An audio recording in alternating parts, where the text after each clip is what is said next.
capítulo del 1 al 3 muestra la situación de la iglesia en la tierra. En el capítulo del 4 al 7 muestra la situación de la iglesia en el cielo.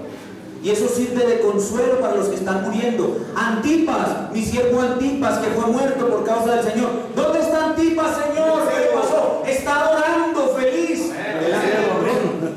Eso trae consuelo y fortalece. Ahora, Señor, ¿y vas a dejar que todos estos hombres malos sigan haciendo de nosotros lo que quieran y nos destruyen?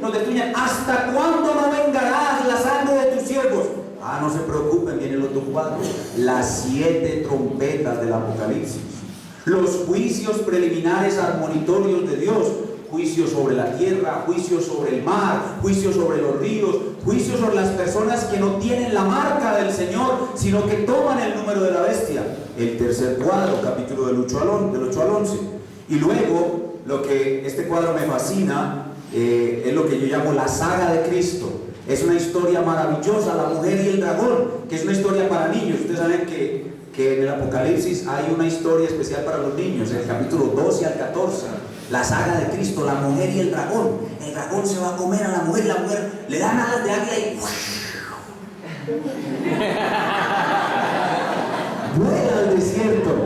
Yo la otra vez estaba con el pastor Julio, con el pastor Héctor, y les compartía eso a los niños eran con la boca abierta. Es maravilloso. Este nuevo, la misma explicación, pero ahora mostrando cómo empieza a cuajarse la victoria de Cristo sobre Satanás.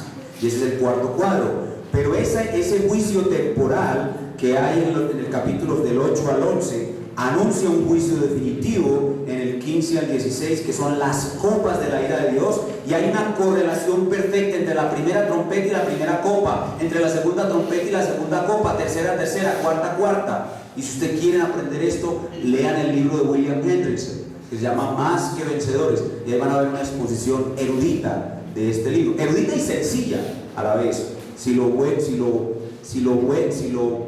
es sencillo, es doblemente bueno. El versículo en los capítulos 17 al 19 queda por resolver el asunto de qué va a pasar con este mundo. Babilonia, la gran ramera, la madre de todas las abominaciones de la tierra. Entonces en el capítulo 17 al 19 el Señor presenta el juicio sobre Babilonia, la grande, la madre de todas las rameras, y en el último capítulo, en los últimos 2 capítulos, cielo nuevo y tierra nueva, al final de este siglo y el comienzo del siglo venidero. Ese es el libro de Apocalipsis, visto desde la perspectiva que lo interpreta no literalmente, sino figuradamente, no cronológicamente, sino en paralelismo progresivo. Entonces, en escatología, hermanos, hay que tomar una decisión. O yo decido interpretación literal o simbólica, o yo decido una interpretación cronológica o en paralelismo progresivo. Dependiendo de la decisión que yo haga, voy a ser o premilenialista, dispensacionalista, o amilenialista o postmilenialista, que son las 4 posturas que hay en la historia de la iglesia. Veamos algunos ejemplos de uno y otro. O sea, veamos lo que le pasa a una persona cuando toma una u otra opción en algunos segmentos del libro de Apocalipsis. Veamos, por ejemplo, Apocalipsis 7 del 1 al 8. Vayan allá en sus libros, por favor. Apocalipsis 7 del 1 al 8.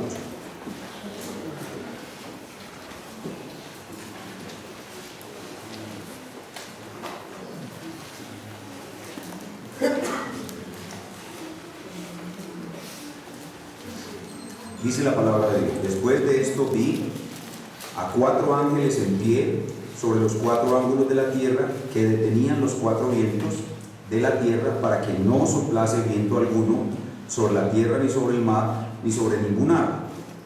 Y también a otro ángel que subía de donde sale el sol y tenía el sello del Dios vivo, y clamó a gran voz a los 4 ángeles a quienes se les había dado el poder de hacer daño a la tierra y al mar, diciendo: no hagáis daño a la tierra, ni al mar, ni a los árboles, hasta que hayamos sellado en sus frentes a los siervos de nuestro Dios. Y oí el número de los sellados, 144,000 sellados, de todas las tribus de los hijos de Israel. De la tribu de Judá, 12,000 sellados. De la tribu de Rubén, 12,000 sellados. De la tribu de Gad, 12,000 sellados. De la tribu de Aser, 12,000 sellados. De la tribu de Neftalí, 12,000 sellados. De la tribu de Manasés, 12,000 sellados. De la tribu de Simeón, 12,000 sellados. De la tribu de Leví, 12,000 sellados. De la tribu de Isaacar, 12.000 sellados. De la tribu de Zabulón, 12.000 sellados. De la tribu de José, 12.000 sellados. De la tribu de Benjamín, 12.000 sellados.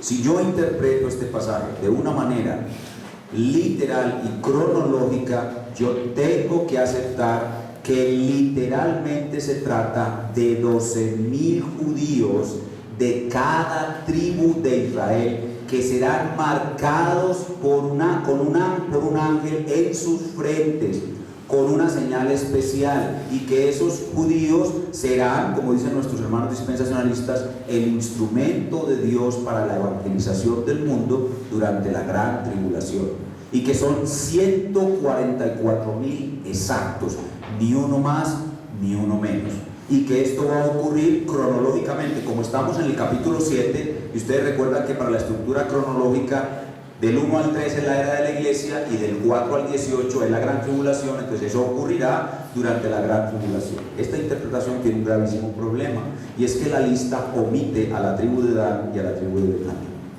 Eso ya lo deja uno preocupado.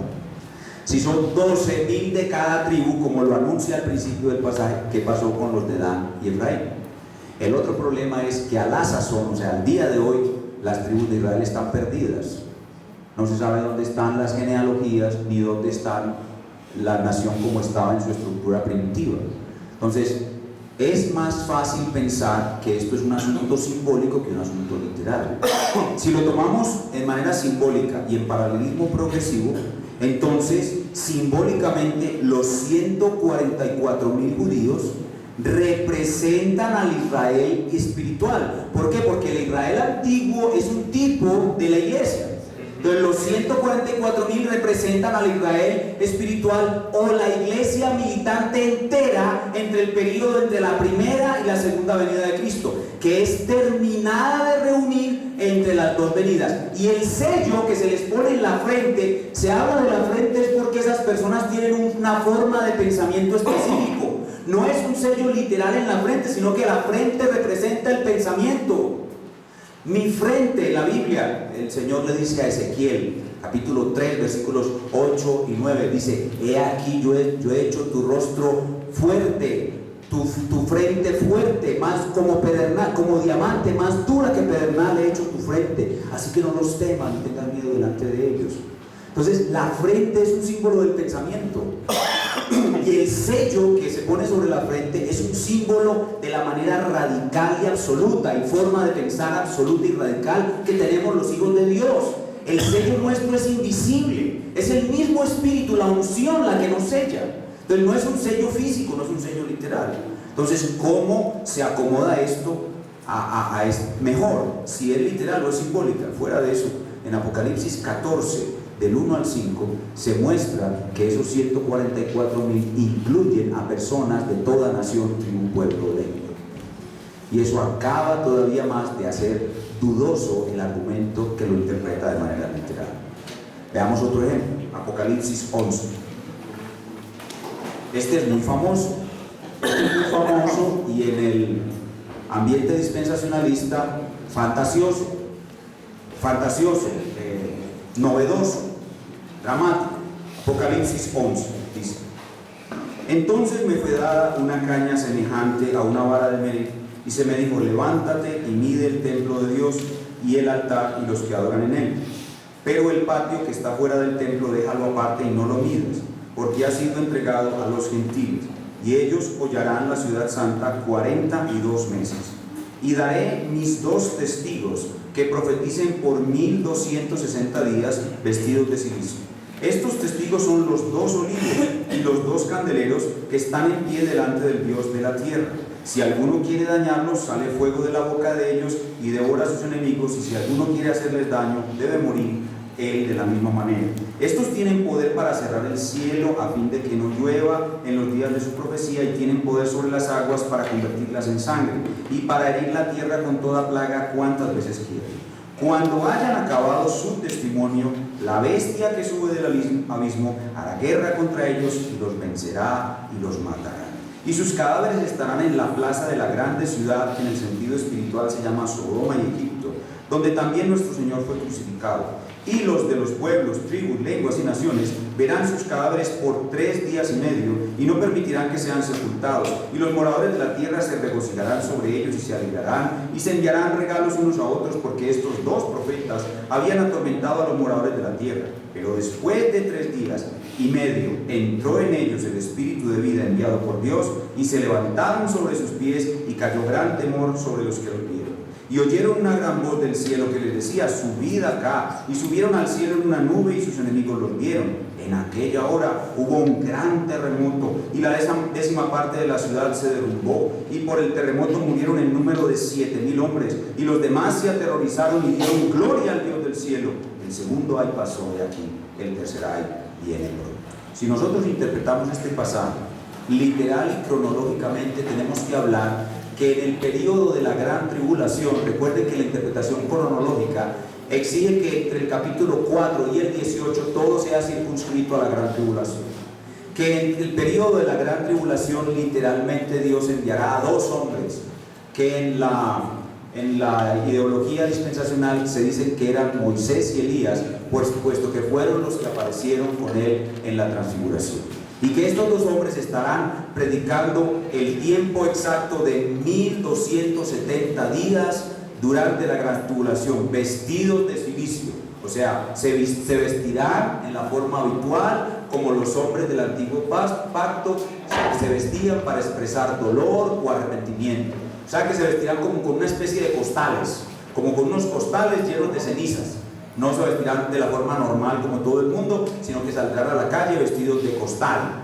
Y en los versículos 5 al 7 se dice que ellos tendrán poderes reales y visibles para cerrar el cielo, para hacer que no llueva, y que estos hombres serán matados por el anticristo, serán colocados literalmente insepultos en una plaza en Jerusalén, y a los 3 días y medio resucitarán literalmente. Eso es una historia de ciencia ficción.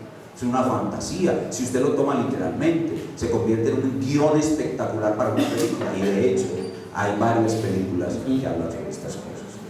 Pero si usted lo toma de una manera simbólica y en paralelismo progresivo, y admitimos que no se trata solamente de la gran tribulación, sino que en esta sección del libro el apóstol Juan está de nuevo hablando de todo lo que va a suceder entre la primera y segunda venida